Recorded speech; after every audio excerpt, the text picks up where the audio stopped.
We might not know exactly what Larian Studios' next RPG is, but we do know what it's definitely not, and we have somewhat of an idea on what makes the studio excited. What do you know about it? Welcome back to Above the Table, one of the internet's newest, and in our totally unbiased opinion, coolest places for sci-fi, fantasy, and gaming news.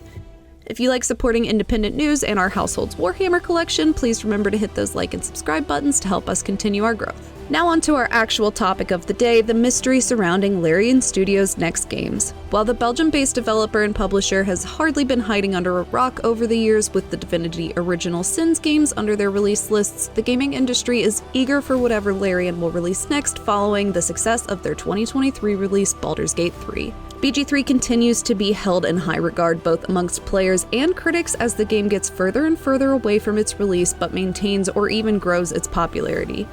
Unfortunately for Baldur's Gate 3 fans who would love to see Larian Studios continue the stories of God's favorite princess and the vampire spawn who took the internet by storm, plus many more, Larian has already long since confirmed that whatever games are currently being developed by them, they don't include Baldur's Gate 4 or any intellectual property that utilizes Dungeons & Dragons as a whole, wishing to move on to other worlds that bring them excitement. This therefore rules Larian out as the future home for any sort of potential revival or continuation for Icewind Dale, which was also developed by Black Isle Studios, the developers for the first two Baldur's Gate games. Given that Icewind Dale is also set in Dungeons & Dragons Forgotten Realms, this absolutely rules out Larian as the potential studio to pick up where Black Isle left off again, so to speak, as was the case for Baldur's Gate 3, considering Larian has specifically cited to want to move on to other worlds, and staying in the Forgotten Realms would not coincide with that. Interestingly, this desired continuation of the trend of Larian Studios stepping in to fill the shoes of Black Isle has nearly come to fruition in the past as well, with another big-name franchise catching Larian's eye as a backup plan if they weren't able to secure the license to develop Baldur's Gate 3. Black Isle also developed the first two Fallout games, which is another franchise Larian has reportedly been interested in the past if they didn't get the result that they wanted with the Baldur's Gate license. Given that Baldur's Gate was in development for 6 years, Larian would have been chasing license options in the mid to late 2010s, but by the time Bethesda already had a hold of the Fallout franchise and had already released Fallout 4 in 2015, with development on Fallout 76 also taking place in this time frame.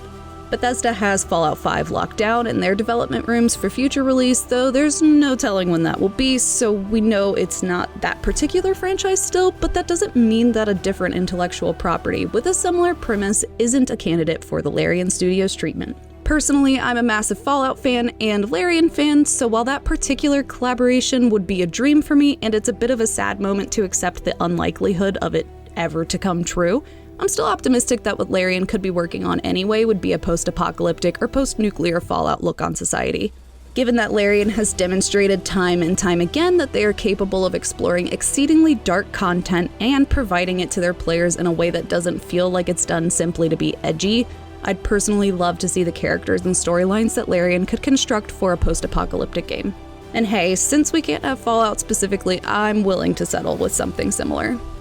At the same time, he noted Larian's past interest in working with the Fallout franchise. Larian co-founder and CEO Sven Vincke also revealed another long-running franchise that would have been an option for development. Ultima would align with Larian's expertise in the fantasy genre, though based on the Larian's team's statements throughout this year, I have serious doubts that they're doing another fantasy franchise and are probably giving something else a go instead and turning their sights toward the horizons of other genres. Unfortunately for fans of the franchise, Ultima is effectively dead with little chance of revival, as EA has reportedly shut down even remasters of the original games, so that's really unlikely to be the games that Larian is working on currently. We do know that whatever Larian's in-development game is, it is definitely a role-playing game, and Larian hosted a summit for the game earlier this year that marks development ramping up on the project, aligning with Larian seemingly getting closer and closer to truly completing their work on and giving everything they've got to give to Baldur's Gate 3. Hopefully we'll know more about Larian's next project, whether it's just a title or a genre announcement sometime in 2025, but we honestly won't be holding our breath and don't expect to hear much in terms of official announcements or reveals until the Game Awards at the end of next year or even in 2026. Ultimately, given that many of the developers at Larian Studios have expressed deep excitement regarding the in-development project, here at Above the Table we expect to see something unlike anything Larian has published before. Let us know down in the comments what genres you're hoping to see Larian tackle for their next game.